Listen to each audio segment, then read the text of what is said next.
Christina Olson was the real-life woman who inspired artist Andrew Wyeth's painting called Christina's World. It's considered a masterwork of American art that inspires a lot of feelings in people, myself included. In the novel A Piece of the World, author Christina Baker Kline tells a fictionalized version of that relationship between the artist and the subject. It's an emotional and complex relationship and a totally compelling book. Hello and welcome to The Best Book Ever, the podcast where we get to know interesting people by asking them about their favorite book. I'm your host, Julie Strauss, and joining me today is April Bielefeldt, a landscape photographer and one half of The Travel Collective, where she creates videos, showcases boutique guides and tours, and shares her knowledge of how to travel like she does. She has a deep love for the USA, particularly the Maine coast, where today's book is set, and she creates personal itineraries and leads small tours. I loved talking with an artist about the connections between visual and literary art and how sometimes one can change our opinion about the other. Hi, April. Welcome to the Best Book Ever podcast. Hi, Julie. Nice to be here. I'm delighted to have you because I have a travel question for you. I'm going to dive right into the travel question. Oh, great. You are an avid traveler and a travel podcaster, which I want you to tell my listeners about. My husband and I, as usual, have waited until the last possible minute to think about our summer vacation. Where would you go? Oh my gosh, there's so many amazing places, but Maine does come to the top of my list because I currently live in Las Vegas, where it's already, I think it's 100 degrees today. So going somewhere cooler like Maine for summertime or anywhere like, if you can go to the New England coast, like south of Boston, maybe upper Michigan, along Lake Superior, Montana comes to mind, but anywhere maybe a little bit off the beaten path, because I think everyone's just busting out and they want to travel. And if you look at the airfares, it is ridiculous, crazy. Now, are you a traveler who likes to go and do a bunch of things? Like if you went to Maine, would it be sites and museums, or are you a traveler who likes to get to a house and get to know the lady at the market and that kind of thing? Over the years, I've slowed my travels down a bit. And as a creative spirit, you mentioned that I love travel. I also love photography, and I have a background in art. I crave now, if I could. I keep telling my husband, it's going to be 100 and some here in Vegas. I would rather just go place myself somewhere for 4 weeks and really meet the locals a bit more, find the offbeat places. And that's what I do when I go photographing, even for a week. It's like find places to stay that are local, historic inns, small bed and breakfasts, and being open. You need to have time in your quote schedule in your travel planning to be open to the happenstance, to be open to the fact that, walking down a street in Charleston, I was photographing a woman's window box, and all of a sudden the door opened, and I kind of surprised me. And she said, "Oh, I'm so happy you're admiring my window box. But in Charleston, the houses are kind of like row houses, and they have these wonderful private gardens that you can't see from the street often." And she was so proud of her home. She's like, "Come on, please come in." And there were two other photographers with me, and we paused for a moment, and then we're like, no, she really wants to share her home. She wants to share her garden. She's so proud of it. So we did. But again, if we were too tight to a schedule, we wouldn't have had time to allow for that experience to happen. Do you pack books when you travel?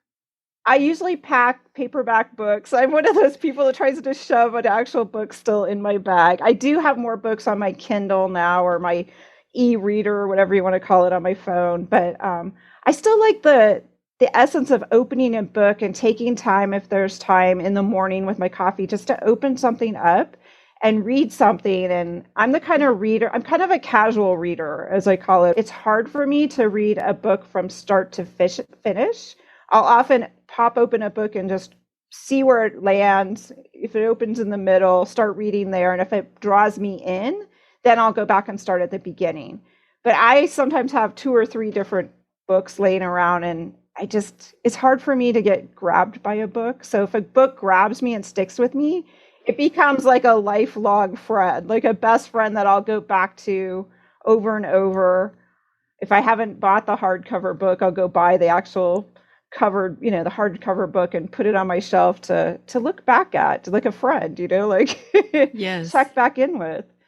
I mean, I asked you that question because that's the problem for every reader traveler is, of course, suitcase space. Yes, yes. But for you, I would think especially because photography equipment is big and bulky and heavy. Yeah, it does take up space. So often, there's only room for maybe one book, or like I said, now we're blessed with the digital. You kind of need that downtime, I often think, or I like I mentioned, I like in the beginning of the day, start my day with a coffee and maybe sit outside, sit somewhere and have something to look at, but also to kind of like feed my brain. I guess I'm always wanting some inspiration via words or scenery or whatever it might be. But I've been a lifetime reader, actually. I even found my old, like in grade school, they had us keep a list of what we read. So and we would make a journal over like the titles and the notes. Gosh. So I even reflected back. I just found, I've kept it and looked at it, and just the types of books. I don't know. I don't think our teachers may have given us a suggested list for summer, but as kids, we always went to the public library in the summer. My parents took us there. The bookmobile would come to our neighborhood and we'd go and collect books and bring them home. And, so we were encouraged to read as kids. Listeners, April just showed me the cutest little, it's a red journal with very childlike handwriting in it. What are some of the book titles in there? Oh my gosh, there's a whole bunch. There's like, Do You Have the Time, Lydia by Evelyn Ness. There's Bread and Butter Indian and Colves. Let's see, I found one the other day that was about like a pioneer for Ma and Pa on the Oregon Trail. So again, that aspect of history woven into the story, the fisherman's family. Yeah, I think I've always been drawn to things that either, I hear some Nancy Drew mysteries in here, but just kind of the whole mystery, history, something with I'm a big fan of something that ties to some actual time in history, biographical fiction, or a real story. That's always fascinated me. Are those still your preferred genres now? Yes. Can you look back at that journal and remember those books? Yeah, most of them I can. Most of them I have a pretty good memory of. A few of them, maybe not so much, but definitely I was an avid Nancy Drew fan. I was an avid, like any of the biographies, of course, Little House on the Prairie books, and the fact that, those are real people that lived and had these, diaries of young girls or children or whatever it was. I mean, even, and then I went through my phase of like Hollywood starlets, and just being fascinated with, well, what happened to Marilyn Monroe, or, just there, and Katharine Hepburn, just her, individuality, just her journey. And just, she grew up on the Connecticut coast too. So she had these East Coast ties and just this different upbringing, and just, how she went about, her career, wearing pants and kind of breaking the norms, and fabulous. I mean, it's incredible.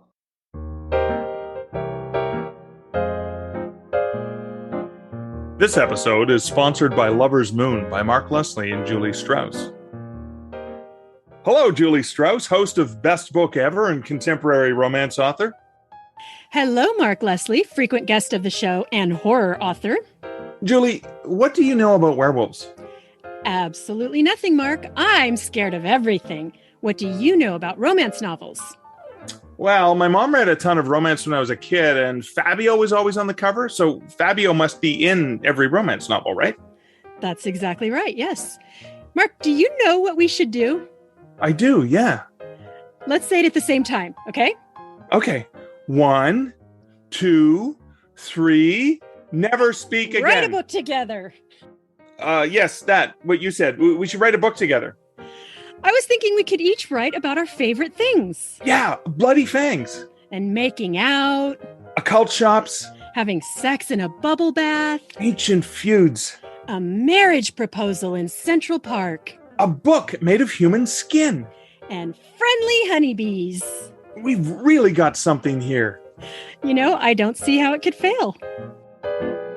Lover's Moon by Mark Leslie and Julie Strauss is now available everywhere you buy books. Wait, Mark, what was that thing you said earlier? Don't worry about it. Do you remember how you found this book that we're talking about today, A Piece of the World by Christina Baker Kline? I believe I came across it. I'm always keeping track. I do a lot of travels to New England, as I kind of mentioned. And in 2017, I did my own podcast that was kind of mixed with photography and travel. And I think Down East Magazine, which is a regional Maine magazine, it might have had the piece on it. Christina Baker Kline had already written Orphan Train.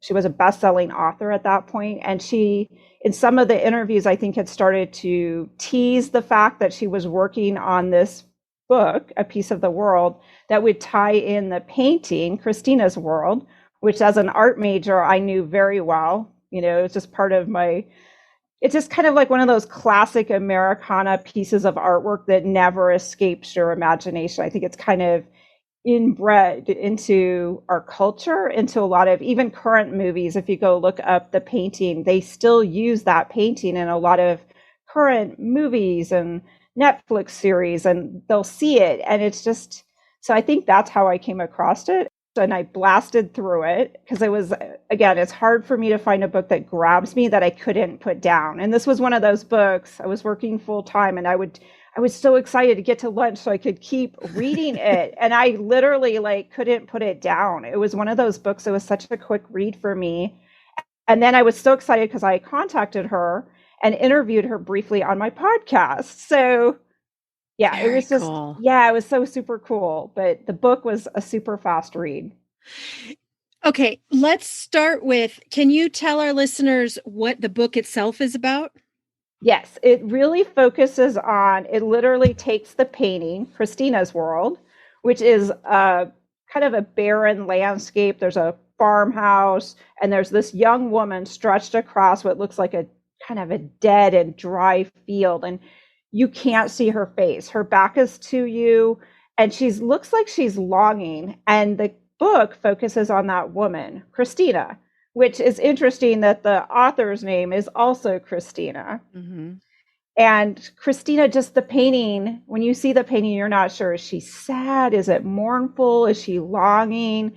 It's that there's just this mix of emotions. Some people view it as unhappy. Some people view it as, there's hope there. Some people, it kind of is like, ooh, is she scared of the house there on the hill? Because the house looks kind of dark and daunting, or, it stirs so many different emotions. But her book really focuses on Christina and her family, her ties and roots to Maine, who she meets, which she meets Andrew Wyeth, who's the painter. So she really draws on the biographical facts that are associated with the painting. The young woman, Christina, well, she was about 50 in her 50s when Andrew Wyeth finally painted her. But Andrew Wyeth, who was the son of another Wyeth, it's a Wyeth family of painters on the Maine coast, he met, and they're not sure if he got kind of entranced with the landscape and the farmhouse or his conversations with Christina. She was kind of housebound due to some sort of, medical illness, not, kind of degenerative type issue. So the book really focuses on Christina, her thoughts, her interactions, and culminates with him presenting and showing her the painting. Tell me what you love so much about the book. I love just the in-depthness of how she really goes into Christina's feelings, because this one young woman is not able, she's physically challenged. So she does meet a young man. She does have those feelings like any of us would of meeting someone, falling in love, but she also has physical challenges. So I think you're just drawn into her story and her life. And she's so isolated out here in this she's not in a town. This house is just out there. So if you kind of picture the painting while you're reading the book, I think it's a good tie-in. I think then you're really drawn in, like, the day to day, what's going to happen today. Because every day might otherwise just be like, she gets up, she struggles with making a meal, just the day in, day out that many of us have throughout our lives. That was a big eye-opener for me, was that because their house, they didn't have electricity. Yeah. They didn't have heat, and so she's living this very hard scrabble life, and she's disabled. Right. She literally can't walk. And I kept thinking, like, God, that life sounds so hard, and I'm able-bodied. Right. And just the winters, I mean, she talks about the winters are collecting, getting the wood going for the fire. And it's just her and her brother for most of the time in this house. And, she's just, the being so housebound and not, as a traveler, not being able to travel, she's not going into Boston. She's not, whoever she meets kind of has to come to her. Mm-hmm. I mean, occasionally at the beginning of the book, she has some opportunities to meet people and like the young man. And I think we can all feel that heartbreak and like this one special person. And even then that falls apart. And I really was expecting it to be sort of an adoration of, Andrew Wyeth. I thought it was going to turn into that. And I mean, he's in it. He's a big part of it, but that's not the point of the story at all. No, it's not. Christina's story or imagined story. I mean, obviously it's a fictional retelling. Yeah. And maybe as a woman, maybe as an artist, maybe that's why I could keep turning the pages, because I was so into, like, you're right. Andrew Wyeth painted the painting. And I think when you pick up the book, or if you know the painting, you think, oh, they're going to tie in that relationship and going to focus. I mean, he's the star. This painting, made good money. It's a painting now, like I said, that it's just iconic. Once you see the painting, you don't forget it. Now, can you tell me, what do you think of the painting? And secondly, did this book change your opinion of the painting itself? Yeah, I think it did change my opinion of the painting quite a bit.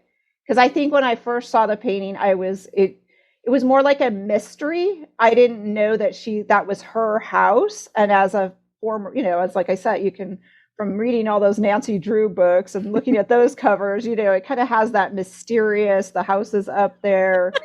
Why is she there on the grass? Is she scared to go there? Is the house haunted? But in fact, that's her home. And what, and so I have a better understanding of the whole painting and a much better appreciation that kind of ties into, it was a great uncle, I guess that's right. It was my grandmother's brother. And he lived on this farm in Iowa. We'd see him all the time because I grew up in Iowa. But he never could understand why my parents would take us on family vacations. Why are you going? Where are you going this time? And when we come back, I want to talk about it. Like, he never left his family farm. I think he finally left the farm and kind of Iowa to visit his granddaughters, maybe once, maybe a couple times when they moved south to Kansas. Other than that, he really never left Iowa. He never left his little, he'd go into town. He had his farm. So and I always, to this day, after he passed away, I just couldn't, I couldn't relate to that. Like, I've always had this longing to want to go explore, want to go see what's down the, take that county road to the next state, keep driving, go see what's out there, so to speak. Even if I drive all day, I used to, on Fridays, hop in my car in California. And if we drove 4 hours to get along the coast, we drove 4 hours, had lunch, and turned around. It was not a big deal for me. Mm-hmm. So that curiosity, and here's a woman, that her whole world is just pretty much this hillside, maybe going down, she talks about the ocean, and then this house, this big, cold, like you said, no heat in the winter, drafty, it's wooden, it's kind of rickety and old, and there's no other homes nearby. I will tell you, I've never super loved the painting. Okay. And this made me like it even less. I love the book. Oh, good. Okay. But it made me dislike the painting. The painting has always scared me a little bit. Right. I think, yeah, for a lot of people it does. Yeah. And I think this painting is a total Rorschach test of, I think maybe whatever your deepest fears are, or whatever your deepest worries are, or maybe your happiness. Like I could see maybe someone looks at it and thinks, she's got so much space in front of her, she's so happy. I don't know. Maybe I've never liked this painting. It worries me. Yeah, it is kind of, that's what I said. It's always been mysterious and kind of haunting to me. So no, it's not one that I would personally want hanging. I mean, I don't have it hanging in my home, but I'm just saying, because it always felt like this coldness, this darkness. Yeah, I guess. And it's the tones, it's the way he painted it, which is kind of unfortunate, which is why when I read the book, I honestly was happy to feel like I didn't feel like the character had such a dark world. I mean, she had her physical challenges, and it was a hard, very hard life. Yeah. And it was sad, her loss of not having, a family of her own, or a deep romantic connection with someone, but somehow she had this relationship, with this painter, and she's kind of achieved immortality in a way with this work of art. I think ultimately, at least she lives on. I mean, so many of us live and die, and for him, he got all the fame, so to speak, of being this, we all know the Wyeth artwork, Andrew Wyeth, but for her, she welcomed him into her farmhouse. He basically set up his studio there for a good 10 years and would trudge up and down, and they'd have conversations. And so it probably opened her world to have these conversations with someone so creative as he was. And, and then in a way he did, even though the painting does have that mysterious kind of creepy for a lot of people when they see it vibe, but yet I guess it was his best attempt at immortalizing her in a way. But at least in this book, A Piece of the World, we're getting maybe a different, it enriched her. Right.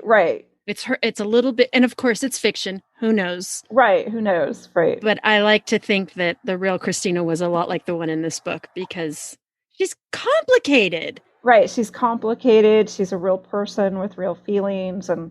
And so, yeah, maybe through writing this too, hopefully is giving new light to maybe a person that otherwise would just be like an anonymous soul on the canvas. In other words, I think she gives a lot of hope for those that may struggle with, different things, whether it's, just being shy. In fact, I think there was a beautiful quote. She said, Christina Baker Kline, the author, put, "You're not shy, you just like who you like." And I thought how beautiful that is, because I know I tend to be introverted, and sometimes people give that a negative connotation, but it's more that I'd like to think I'm more choosy. I like who I like, and Well, I know a lot of people, I know her book, Orphan Train, was a massive hit. I've heard so many people talk about how great it is. I've never read it. Have you?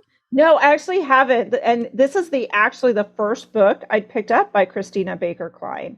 But after reading this one, I did read The Way Life Should Be. That's the other one. And it was about a woman that kind of just made a life change, left the city, and just said, hey, I'm going to go make a new life for myself up on the Maine coast. And it takes place in more present day, and it's completely fiction. But again, just incorporating the life of being, the hard winters of Maine, just the, removal from a busy city environment to like a much more rural place where everyone, small towns, everyone knows each other. Yeah. Everyone's kind of, yeah.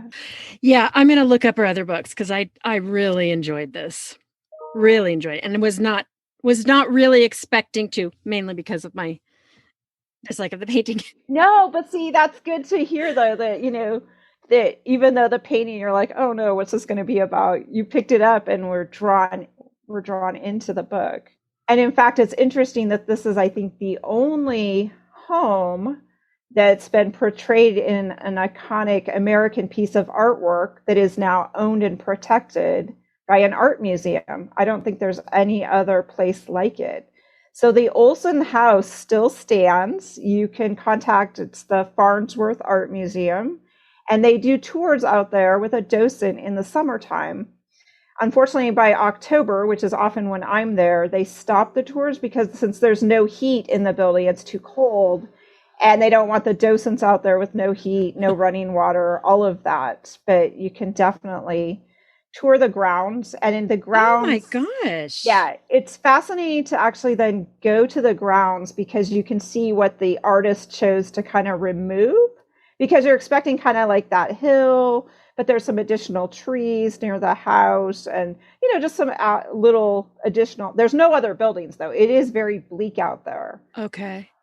And you don't quite see the ocean, which is, you realize then how lonely it feels. You definitely get the same sense that the painting kind of purveys, which kind of for me worked being there in October without other people. I think there was just 3 of us. We pulled up and parked respectfully, and there's I walked down to the hill to kind of get that perspective, and you feel just completely alone. And is there anyone around? Is there anyone? There's a little woods at the way bottom of the hill down here. Is anyone gonna just come out of the woods? I don't know.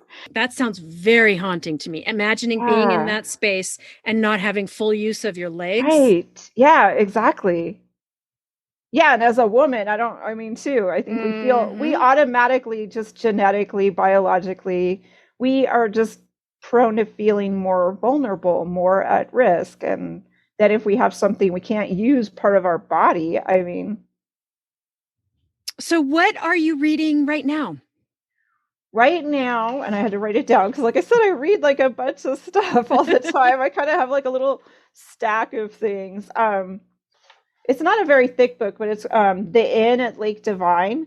And it's probably more of a young adult, possibly, book. It's not very thick. It's by Eleanor Lippman. But it kind of takes place in the 1960s. And it takes place where a lot of families would leave New York City and go vacation in New Hampshire at the lakes. So I kind of like that aspect of it, because I often think when I go to Lake Winnipesaukee in New Hampshire, it reminds me of the summer camp movies. I never got to go to summer camp as a kid. So, going to Lake Winnipesaukee, I kind of envision that. But again, I needs to have something either biographical or maybe location wise to kind of draw me in so I can envision where it's taking place. That's so interesting that you need history to draw you in. I love that you have such a connection to past tales. Yeah, well, I don't know. I hate to say the words. I don't know. I feel like I want to make the most of my time, but if it's completely fiction, sometimes I guess there's not enough of an anchor for me to tie myself to. Maybe that's it. Whereas if there's something historical where, I know they've done, some people do that really well. They'll take a location and some history of that area and they weave it together. Bridges of Madison County, that's another favorite of mine. And I think it's that same thing. Growing up in Iowa, the covered bridges. But he does this whole backstory of this couple and the letters, and the way he opens the book, you almost feel like, wow, this could really happen. This could be a real story. And it's just, I read the book well before the movie came out and loved it. April, why don't you tell our listeners about where they can find you and your work? Sure. My website is yourphototravelguide.com. Or the short version is fallphototrips.com. And then my podcast, which I haven't kept up on, where I did interview Christina Baker Kline, the author, is Eyes for the Road. I like that. What made you decide to start a podcast? It was back in 2017, and I was working full time. And I kind of had pulled away from doing so much volunteer work with my photography club and art group. So I decided by doing a podcast with something as an introvert that I could do and I love talking to people, and I would allow me to talk to photographers that I was fascinated with and their just their thought process and how they approached photography. So I interviewed a lot of photographers, and also this love of travel. So like on Christina's episode, I think I was able to record the piece. I actually talked to someone from the Farnsworth Art Museum. I talked to a couple other people in Maine to kind of create that whole, episode as such.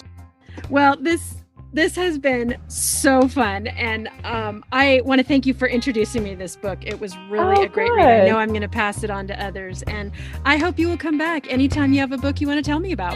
Okay, Julie, thank you so much for having me. I appreciate it. Thank you for joining me. I have to go book my tickets to Maine now. Yes, you do.